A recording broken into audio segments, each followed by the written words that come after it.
जय हिंद साथियों। स्वागत है आप सभी का हमारे YouTube चैनल ज्ञान आरबीएल में। दोस्तों, आपको पता है कि हम यूपीएसआई लेवल की दोस्तों हम आपको पॉलिटी क्लासेस दे रहे थे। देखिए, आप सभी का इंटरेस्ट बहुत कम है, इसलिए मेरा भी इंटरेस्ट थोड़ा लो हो जाता है। ठीक, इस वजह से क्लासेस लाने में थोड़ा सा समय लगता है। ठीक है, और आप सभी ना ही कमेंट करते हैं और ना ही वीडियो को शेयर करते हैं। ठीक है, तो थोड़ा सा अगर आप सभी का सहयोग मिलेगा दोस्तों, तो इसे मैं बहुत जल्द पूरा करवा दूंगा। और इतने बेहतरीन तरीके से जिन बच्चों ने, यकीन मानिए, जिन बच्चों ने इसका अच्छे से नोट्स बना लिया, अच्छे से तैयारी कर ली, यूपीएसआई लेवल में कोई कमी नहीं होगी। तो मेरे साथियों, आज आई थिंक दोस्तों ये 37वीं वीडियो होगी। ठीक है, और आज हम देख रहे होंगे नौका, यानी कि नगर पालिकाएं, नौका और नौखा के बारे में आज इसी वीडियो में हम देख लेंगे। ठीक है, यानी भाग 9 एकदम समाप्त कर देंगे। ठीक है, इसको शुरू करते उसके पहले मैं बता दूं आप सभी को साथियों कि मेरे साथियों, जिसको भी इसकी पीडीएफ चाहिए ई बुक टाइप की दोस्तों, वो ले सकता है हमारे ज्ञान आरबीएल ऐप को डाउनलोड कर ले प्ले स्टोर में जा करके। ठीक है, देखिए एक दोस्तों, ये यूपी पुलिस और यूपीएसआई के लिए दोस्तों स्टैटिक जीके की ई बुक है। ठीक है, पीडीएफ स्वरूप में आपको मिल जाएगी 99 रुपीज़ में। और दोस्तों पॉलिटी, हिस्ट्री, जियोग्राफी सब कुछ मिल जाएगा। कैसे? तो आपको आना होगा हमारे ज्ञान आरबीएल ऐप को डाउनलोड करेंगे दोस्तों, ई बुक्स वाले कॉलम में जाएंगे, यहाँ सारी पीडीएफ मिल जाएंगे। और देखिए, जिनको बैच चाहिए दोस्तों, पेड क्लासेस वाले कॉलम में आइएगा, तो यहाँ पे आप देखेंगे दोस्तों कि देखिए यूपी पुलिस का, देखिए यूपी पुलिस का दोस्तों हमने हिंदी और जीके का बैच निकाला है दोस्तों, ये 299 रुपये में है। ठीक है, 299 रुपये में आपको ये मिल जाएगा। ठीक है, ये दोस्तों रिकॉर्डेड बैच होगा। ठीक है, याद रखिएगा। और बहुत ही शानदार तरीके से सारी देखिए, इसमें आपको बता दें कि कंबाइंड पीडीएफ नहीं दी जाएगी दोस्तों, टॉपिक वाइज जो टॉपिक पढ़ाया जाएगा उसकी पीडीएफ वहीं पे लगी होगी, उसे उन पीडीएफों को आप निकाल भी सकते हैं। ठीक है, तो ये ले सकते हैं दोस्तों। इसके अलावा दोस्तों होमगार्ड का भी बैच है। अगर होमगार्ड की जरूरत है दोस्तों, होमगार्ड का बैच भी ले सकते हैं दोस्तों, 251 रुपये में आपको मिलेगा। ठीक है, इसके अलावा दोस्तों जिनको पीडीएफ चाहिए, ठीक है, वो जाइएगा हमारे, जैसे जिनको पीडीएफ वगैरह चाहिए, ई बुक चाहिए दोस्तों, वो हमारे ई बुक्स वाले कॉलम में जाइएगा। यहाँ पे आप जैसे जाते हैं तो देखिए एक दोस्तों होमगार्ड स्पेशल पीडीएफ मिल जाएगा आपको 150 की, मगर अभी 121 रुपये में है, जाकर के ले सकते हैं। इसमें होमगार्ड के इस जो स्पेशल टॉपिक है सारे मिल जाएंगे। ठीक है, इसके अलावा यूपीएसआई के लिए मूल विधि की ले सकते हैं दोस्तों, 125 रुपये में ऑफर प्राइस है। ठीक है, और इसके अलावा दोस्तों ये करंट अफेयर की है 25 रुपये में, पूरे 2025 का। ठीक, उत्तर प्रदेश स्पेशल, अंतर्राष्ट्रीय, राष्ट्रीय अलग अलग मिल जाएगा। ठीक है, चलिए। और दोस्तों ये कंप्यूटर की ई बुक है, लेखपाल जूनियर असिस्टेंट के लिए ले सकते हैं। ठीक है, और सभी को प्रिंट आउट करवा सकते हैं दोस्तों, हिंदी की ई बुक से मिल जाएंगे सारी।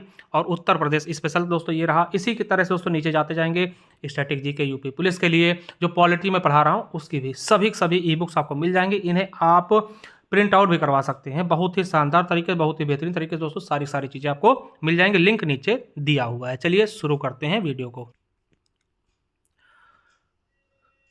तो मेरे साथियों, आज देखते हैं भाग 9 का नगर पालिकाएं। नगर पालिकाएं, देखिए नगर पालिकाओं की मैं बात करता हूं। आपको पता होगा कि 2 संशोधन हुए, 73वां और 74वां। 73वां संशोधन हम पहले पढ़ चुके थे।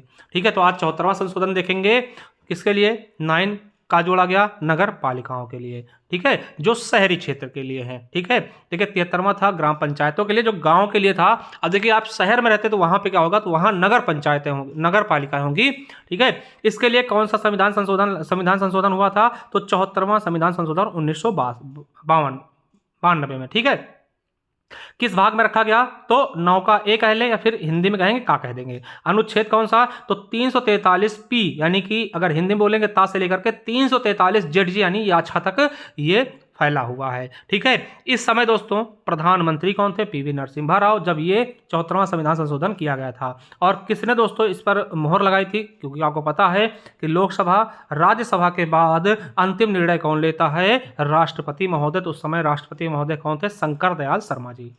इसी के लिए दोस्तों, इसी संशोधन के तहत दोस्तों अनुसूची 12वीं जोड़ी गई, जिसमें कुल 18 विषय दिए गए। इन पर नगर पालिकाएं दोस्तों काम करेंगी। आपको पता है ये भी त्रिस्तरीय है। तो त्रिस्तरीय व्यवस्था में दोस्तों नगर पालिका कितने, कौन कौन हो जाएंगे? तो पहला नगर पंचायत, फिर नगर पालिका परिषद हो जाएगा, और फिर हो जाएगा नगर निगम। सबसे बड़ी इकाई नगर निगम और सबसे छोटी इकाई नगर पंचायत।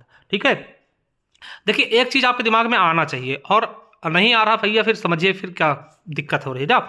क्या आना चाहिए कि क्या सर, ये जो 74वां संविधान संशोधन पीवी नरसिम्हा राव द्वारा लाया गया, या कभी इसका प्रयास पहले नहीं किया गया? भैया पहले भी किया गया है। तो किसके द्वारा किया गया? तो मैं आपको बता दूं, उस समय तात्कालिक प्रधानमंत्री कौन थे? राजीव गांधी जी थे, 1989 में। देखिए 3 साल पहले। ठीक है। 1989 में नगरीय शासन संबंधी प्रावधान के लिए 65वां संविधान संशोधन विधेयक लाया गया था, जो कि आपको पता विधेयक आता है फिर वो लोकसभा में लाया जाएगा या राज्यसभा में कहीं भी ला सकते हैं, और दोनों में पास करवा के फिर राष्ट्रपति महोदय के पास भेजा जाएगा। तो दोस्तों इनके द्वारा 65वां संविधान संशोधन लाया जाता है विधेयक के रूप में, लोकसभा में प्रस्तुत किया गया, किंतु राज्यसभा में पारित न होने कारण यह कानूनी मान्यता नहीं मिल पाई, यानी यहीं से समाप्त हो गया। ठीक है, यानी कि सबसे पहले राजीव गांधी 1989 में इससे लिए लेकर आए। ठीक है, फिर उसके बाद दोस्तों इसी को आपको पता है कि इस विधेयक में सुधार करके थोड़ा बहुत चेंज करके प्रधानमंत्री पीवी नरसिम्हा राव इसे 74वें संविधान संशोधन विधेयक 1992 के रूप में पुनः लोकसभा में प्रस्तुत किया, और जो कि क्रमशः 22 और 23 दिसंबर को 22 दिसंबर को लोकसभा में और 23 दिसंबर 1992 को राज्यसभा में पारित हो गया। फिर दोस्तों 20 अप्रैल 1993 में राष्ट्रपति जी की सहमति मिल गई। राष्ट्रपति कौन? शंकर दयाल शर्मा जी की सहमति मिल गई, और ये क्या बन गया? एक कानून बन गया। ठीक है, चलिए अब आगे दोस्तों देखते हैं कि नगर पालिका प्रशासन की एक विस्तृत प्रणाली की व्यवस्था के लिए चंद्रगुप्त मौर्य सबसे प्रसिद्ध राजा थे। दोस्तों ये आपके सप्लाई इंस्पेक्टर 2022 में पूछा गया क्वेश्चन, यूपी SSC में। ठीक है, अगर मैं दोस्तों नगर पालिकाओं की बात करें तो दोस्तों सर्वप्रथम ब्रिटिश शासन द्वारा मद्रास शहर में दोस्तों 1988 में नगर निगम नामक स्थानीय संस्था की स्थापना की गई थी। दोस्तों ये क्वेश्चन कई बार पूछा गया। आपसे कैसे क्वेश्चन पूछता है कि सबसे पहले नगर निगम कहाँ स्थापित किया गया? तो मद्रास में। देखिए ग्रुप डी में और यूपीएसआई में पूछा गया, कहाँ पर? मद्रास में 1988 के आसपास, सॉरी 1688 के आसपास, 1988 में 1688। ठीक है, याद रखेंगे। अब दोस्तों होता क्या है, फिर 1793 का चार्टर अधिनियम आता है।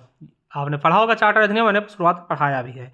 1793 के चार्टर अधिनियम के अधीन मद्रास, कलकत्ता और बंबई के तीनों महानगरों में नगर निगम की स्थापना की गई। कितने? 3। सबसे पहले कहाँ? मद्रास में तो लाया गया था। फिर दोस्तों 1793 में क्या हुआ? चार्टर एक्ट लाया गया, इसमें मद्रास, कलकत्ता और बंबई तीनों महानगरों में नगर निगम की स्थापना की गई तथा स्थानीय स्वशासन संस्थाओं को वैधानिक अधिकार प्रदान किए गए।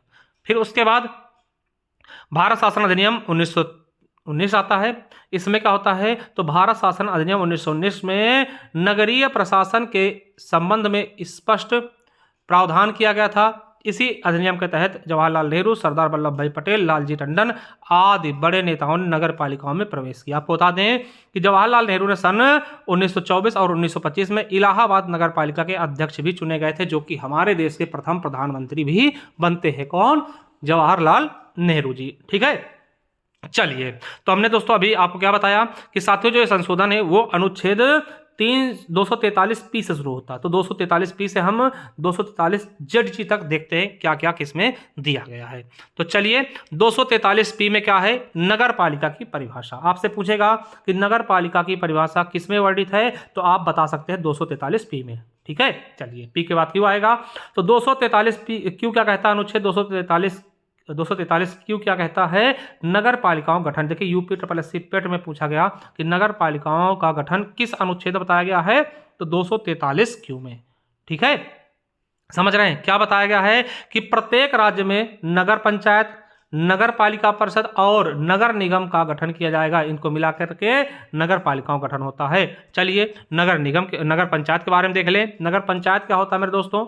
तो समझिएगा, इसका गठन उस क्षेत्र में होगा जो ग्रामीण क्षेत्र से नगरीय क्षेत्र में परिवर्तित होता है। मान लीजिए दोस्तों कोई ग्रामीण क्षेत्र वो धीरे धीरे नगरीय क्षेत्र में परिवर्तित होगा, तो वहां को दोस्तों नगर पंचायत कहा जाएगा। ठीक है, और इसका आपसे क्वेश्चन पूछ सकता है नगर पंचायत का प्रमुख कौन होगा? तो दोस्तों इसके प्रमुख यहाँ के अध्यक्ष को कहा जाता है, या फिर जिसको हम चेयरमैन इंग्लिश में कहते हैं। ठीक, अध्यक्ष चेयरमैन होता है, जिसे वार्ड सदस्यों यानी कि पार्षदों के साथ मिलकर चुना जाता है। किसको? जो अध्यक्ष होता है इसको वहां के वार्ड के पार्षदों के द्वारा मिलकर चुना जाता है। और बता दें, और ये सभी मिलकर नगर पंचायत का संचालन करते हैं, लेकिन प्रशासन के लिए राज्य सरकार द्वारा नियुक्त अधिशासी अधिकारी यानी ईओ भी महत्वपूर्ण भूमिका निभाते हैं। कहाँ? नगर पंचायत में। ठीक है, चलिए दूसरा क्या है? नगर पालिका परिषद।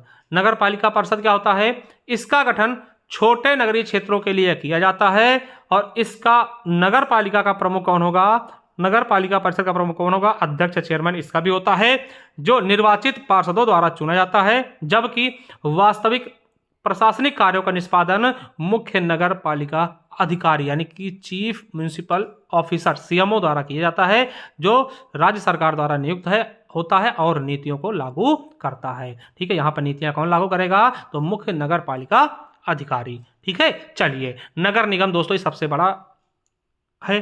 ठीक है, नगर निगम इसका गठन बड़े नगरों के लिए किया जाता है, किंतु ऐसे नगरीय क्षेत्रों में नगर पालिका का गठन नहीं किया जाएगा जिसे राज्यपाल द्वारा मतलब औद्योगिक नगरी घोषित किया गया। यानी कि देखिए बड़े नगरों में तो होगा नगर निगम, मगर जिसे राज्यपाल ने औद्योगिक नगरी घोषित कर दिया वहां पर इसकी स्थापना नहीं की जाएगी।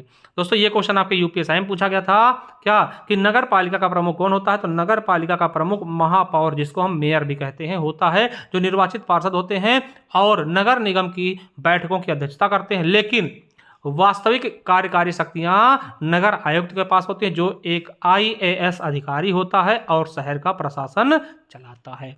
ठीक है, समझ गए बेहतरीन तरीके से। चलिए अब मेरे साथ 243 आर देखते हैं। नगर पालिकाओं की संरचना। आपको बता दें कि नगर निगम की बैठकों की अध्यक्षता कौन करेगा? महापौर करता है, क्योंकि ये नगर निगम का मेन अध्यक्ष होता है। यूपीएसआई में पूछा गया। चलिए 243 इसका कहता है वार्ड समितियां इत्यादि का गठन एवं संरचना। क्या? वार्ड समितियां इत्यादि का गठन और संरचना। तो क्या होगा? तो ऐसी नगर पालिका जिनकी संख्या 3 लाख या उससे अधिक है। कितनी? कम से कम 3 लाख। ठीक है, 3 लाख या उससे अधिक है के प्रादेशिक क्षेत्र के भीतर एक या अधिक वार्डों को मिलाकर वार्ड समितियों का गठन किया जाएगा। ठीक है, यानी समझिए जहां की जनसंख्या 3 या 3 लाख से अधिक है वहां पर दोस्तों वार्ड समितियों का गठन किया जाएगा।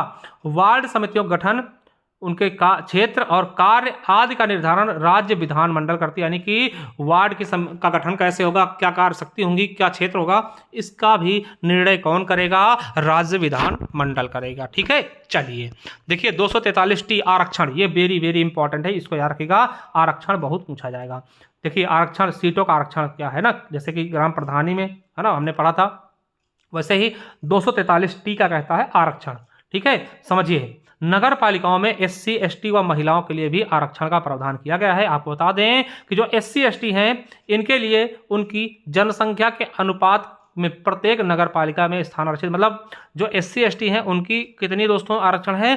तो उनकी जनसंख्या के आधार पर। ठीक है, मगर जो प्रत्येक नगर पालिका में सीधे चुनाव में भरने वाली सीटों की कुल संख्या का 1/3 से कम महिलाओं की नहीं होनी चाहिए। मतलब महिलाओं के लिए दोस्तों 1/3 सीटें आरक्षित हैं। ये वेरी वेरी इंपॉर्टेंट यूपीएसआई में पूछा भी गया है। जैसे ग्राम पंचायतों में भी 1/3 और यहाँ भी नगर पालिकाओं में भी 1/3 महिलाएं होनी चाहिए। ठीक है, चलिए 243 यू क्या कहता है? अनुच्छेद नगर पालिकाओं कार्यकाल कितना दोस्तों? 5 वर्ष। यूपीएसआई में पूछा गया। आपको बता दें कि नगर पालिकाओं की अवधि भी पंचायतों के समान प्रथम अधिवेशन से 5 वर्ष तक होती है। यानी कि जब पहली दोस्तों बैठक होगी, पहला अधिवेशन होगा, उससे दोस्तों 5 वर्ष गिना जाता है। ठीक है, तो याद रखेंगे, इसका भी पूछा गया है। अगला है अनुच्छेद 243 सदस्यता में अयोग्यता।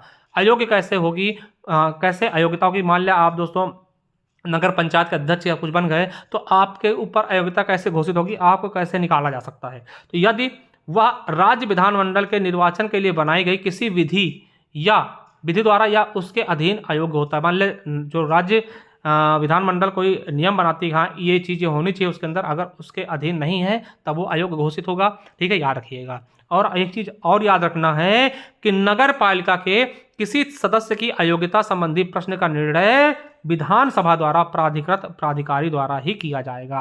कि कोई भी नगर पालिका का है ना, कोई भी अध्यक्ष या फिर सदस्य कोई मतलब ये अयोग्य है या नहीं, इससे संबंधित दोस्तों प्रश्न कौन करेगा, निर्णय कौन लेगा? तो प्राधिकृत प्राधिकारी लेगा, जो कि विधानसभा द्वारा नियुक्त किया जाएगा। ठीक है, चलिए 243 डब्ल्यू क्या कहता है कि नगर पालिकाओं की शक्तियां व दायित्व। तो आपको बता दें कि इसके लिए 12वीं अनुसूची वर्णित है, जिसमें कुल 18 विषय हैं। आपसे पूछेगा कि नगर पालिकाओं के लिए कितने विषय की शक्तियां दी गई हैं, तो 18 विषयों दोस्तों ये शक्ति प्रदान की गई, इन पर ये विधि कानून करा सकते हैं। ठीक है, चलिए वहीं 243 एक्स क्या कहता है? तो 243 एक्स क्या कहता है कि नगर पालिकाओं द्वारा करारोपण की शक्ति, यानी छोटे मोटे कर जो लगा सकते हैं। तो आपको बता दें कि नगर पालिका को कर, शुल्क, फीसें और पथकर अधिरोपित करने, संग्रहित करने तथा विनियोजित करने का भी प्राधिकृत कर सकता है। ठीक है, याद रखिएगा। और याद रखिएगा कि राज्य नगर पालिका के लिए राज्य की संचित निधि से सहायता अनुदान के लिए उपबंध कर सकता है। यह भी याद रखेंगे अगर राज्य नगर पालिका के लिए राज्य की, है ना। चलिए अगला है 243 यानी वित्त आयोग, यानी इनको चलाने के लिए पैसे कौन देगा? वित्त आयोग। तो आपको बताते हैं कि पंचायतों के लिए गठित राज्य वित्त आयोग नगर पालिकाओं की वित्तीय स्थिति का भी पुनर्विलोकन करेगा, है ना। राज्य वित्त आयोग आपको पता है कि राज्यपाल द्वारा इसका गठन किया जाता है प्रत्येक 5 वर्ष के लिए। ठीक है, चलिए अगला 243 जेड क्या कहता है कि नगर पालिकाओं का लेखा का अंकेक्षण, दोस्तों इसके बारे में बताया गया है। और 243 जेड ए, आप देखिए जेड खत्म हो गया, अब जेड ए आ जाएगा, फिर ए से शुरू होगा, जेड बी, जेड, है ना, इस तरह से। तो 243 जेड ए क्या कहता है? नगर पालिकाओं का चुनाव, यानी कि कैसे होगा? तो आपको बताते हैं नगर पालिकाओं का चुनाव राज्य विधानमंडल को चुनाव के संबंध में विधि बनाने का अधिकार है, यानी जिस तरीके से नगर पालिका का चुनाव किस तरह होगा, इसके लिए राज्य विधानमंडल चुनाव मतलब चुनाव संबंधी जो कानून बनाएंगे उसके तहत होगा। ठीक है, चलिए अगला है 243 जेडबी क्या कहता है? संघ शासित प्रदेशों में लागू। ठीक है, ज्यादा इंपॉर्टेंट है नहीं। 243 जेडसी क्या कहता है कि कतिपय क्षेत्र में इस भाग का लागू ना, मतलब ऐसे भी कुछ क्षेत्र हैं जहां पर इसको लागू नहीं किया जाएगा। ठीक है, चलिए अगला है 243 जेडजी, जिला योजना समिति, जेडडी। ठीक है, जिला योजना समिति, दोस्तों देखिए पीछे से पूछा गया है कि जिला योजना समिति किस अनुच्छेद में है? तो अनुच्छेद 243 जेड जी में। आपको बता दें कि जिला योजना समिति की संरचना राज्य विधायिका द्वारा निर्धारित किया था, यूपीएसआई में भी पूछा गया है। जिला आयोजन समिति में निर्वाचित सदस्य 20 व पदेन सदस्य 5 होंगे। देखिए निर्वाचित जो होंगे वो 20 होंगे और पदेन सदस्य कितने होंगे? 5 होंगे। ये RAS RTS में पूछा गया। आपको बता दूं कि जिला योजना समिति का मुख्य कार्य जिले के पंचायतों और नगर पालिकाओं द्वारा तैयार की गई योजनाओं को समेकित करना और जिले के लिए एक समग्र विकास योजना का मसौदा तैयार करना, ये जिला योजना समिति का कार्य होता है। ठीक है, चलिए अब बात करते हैं 243 जेडई की। 243 जेडई की महानगरीय आयोजना के लिए समिति, दोस्तों आपको बता दें महानगर योजना समिति के बारे में बात कर लें आपसे, तो प्रत्येक महानगर क्षेत्र में संपूर्ण महानगर क्षेत्र के लिए विकास योजना प्रारूप तैयार करने के लिए, ठीक है, यानी प्रत्येक महानगर क्षेत्र के विकास योजना के लिए प्रारूप तैयार करने के लिए महानगर योजना समिति का गठन किया जाता है, यानी कि योजनाओं का प्रारूप तैयार करने के लिए महानगर योजना समिति का गठन किया जाता है। इस समिति में कम से कम 2 या 3 सदस्य महानगर क्षेत्र में नगर पालिकाओं के सदस्य और पंचायतों के अध्यक्षों द्वारा अपने में निर्वाचित किए जाएंगे। ठीक है, और आपको बता दें कि महानगर योजना समिति का अध्यक्ष ऐसी समिति द्वारा अनुमोदित विकास योजना को राज्य सरकार को भेजेगा। ठीक है, चलिए अब वहीं 243 जेडएफ की बात कर लें, तो यहां पे क्या बताया गया है? नगर पालिकाएं तथा विद्यमान कानूनों का जारी रहना। और अनुच्छेद 243 जेड जी का कहता है कि चुनावी मामलों में न्यायालयों के हस्तक्षेप पर रोक, मतलब कोई भी चुनावी मामला होता है उसमें न्यायालय हस्तक्षेप नहीं करेगा। ठीक है, तो दोस्तों आपने भाग 9 का ए नगर पालिकाएं ये आपने पढ़ लिया। अब 9 का खा भी देख लेते हैं, 9 का बी भी देख लेते हैं। चलिए सहकारी समितियां दोस्तों याद रखेगा, यह अनुच्छेद जेड 243 जेड एच से लेकर के जेड 243 जेड टी तक है। ठीक है, इसे कब जोड़ा गया? तो इसे 97वां संविधान संशोधन 2011 के द्वारा जोड़ा गया। याद रखिएगा इंपॉर्टेंट है ये, कब जोड़ा गया ये बहुत इंपॉर्टेंट, कई बार पूछा गया है। ठीक है, तो सहकारी समितियां कब जोड़ा गया? तो 97वां संविधान संशोधन 2011 के तहत। ठीक है, चलिए कहां से कहां तक है? अनुच्छेद जेड एच से लेकर के अनुच्छेद 243 जेड टी तक।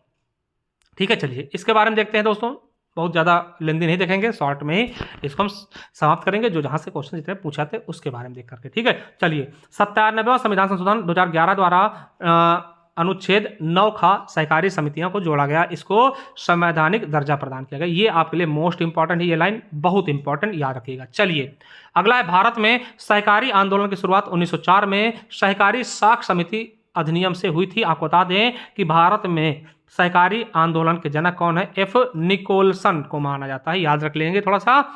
और 1914 में सरकार ने सर मैकलॉगन के नेतृत्व में एक कमेटी गठित की थी। कमेटी ने पाया कि लोगों में यह भावना व्याप्त हो गई है कि सरकारी संस्था मुख्यतः सरकारी एजेंसी हैं। ठीक है। चलिए अब इसकी परिभाषा की बात कर लें, ठीक है, किसकी, सहकारी समितियों की। तो परिभाषा दी है 243 जेड एच में, क्या है, कोई व्यक्ति, बोर्ड, सहकारी समिति, बहुराज्यिक सहकारी समिति, पदधारक, रजिस्ट्रार, राज्य अधिनियम एवं राज्य स्तरीय सहकारी समिति को परिभाषित किया गया है किसके रूप में, समिति के रूप में। ठीक है। चलिए 243 जेड आई क्या है, सहकारी समितियों का निगमन व समापन कैसे होगा उसके बारे में बताएगा। चलिए ये आप देख सकते हैं दोस्तों, अनुच्छेद 243 जेड जे, बोर्ड के सदस्यों की संख्या व पदावधि। आपको बता दें कि निदेशकों की अधिकतम संख्या 21 होगी और इसमें से भी एक दोस्तों एससी व एक एसटी होगा और 2 महिलाएं शामिल होंगी, यानी 21 में से ही एक एससी सदस्य होगा, एक एसटी होगा और 2 महिलाएं होंगी। ठीक है, इतने लोग होने चाहिए 21 में मिला करके। ठीक है। चलिए और बता दें कि बोर्ड के निर्वाचित सदस्यों की पदावधि उनके निर्वाचन की तिथि से 5 वर्ष की होगी, ये भी याद रखना। चलिए आगे देखते हैं अनुच्छेद 243 जेड के, बोर्ड के सदस्यों का निर्वाचन कैसे होगा। तो आपको बता दें कि बोर्ड के विघटन के मामले में बोर्ड का निर्वाचन विघटन की तिथि से 6 माह के अंदर करवाया जाएगा। अगर दोस्तों ये बोर्ड जो है ये विघटित हो जाता है तो 6 माह के भीतर फिर से इसका निर्वाचन कराया जाएगा। चलिए 243 जेड एल क्या कहता है, बोर्ड का दमन और निलंबन। 243 जेड एम क्या कहता है, सहकारी समिति का लेखा परीक्षण। इसका लेखा परीक्षण कैसे होगा इसके बारे में जेड एम में बताया गया है। वहीं अनुच्छेद 243 जेड एन क्या कहता है, सहकारी समिति की सामान्य सभी बैठक। ठीक है। और 243 जेड ओ क्या कहेगा, सदस्यों की सूचना प्राप्त करने का अधिकार, यानी आरटीआई जो होता है ना, उसका अधिकार होगा। चलिए और 243 जेड पी क्या कहता है, विवरणी। और 243 जेड क्यू क्या कहता है, जुर्माना और अपराध। अपराध और जुर्माना क्या होंगे इसके बारे में। 243 जेड आर क्या है कि इस भाग के प्रावधान का बहुराज्यीय सहकारी समितियों पर लागू होना। चलिए वहीं 243 जेड एस क्या कहता है, संघ राज्य क्षेत्रों में भी लागू होगा ये। और 243 जेड टी क्या कहता है, विद्यमान विधि का जारी रहना। ठीक है, जो पहले विद्यमान है विधि उनका जारी रहना दोस्तों, ये जेड टी कहता है। आई होप मेरे साथियों बहुत ही शानदार तरीके से आप भाग 9 को भी 9 देखा पहले हमने, फिर 9 का ए देखा, ठीक, भाग 9 देखा, 9 का ए देखा और 9 का बी भी खत्म कर दिया। चलिए तो आज से दोस्तों ये आपका चैप्टर समाप्त हो चुका है। Thank you.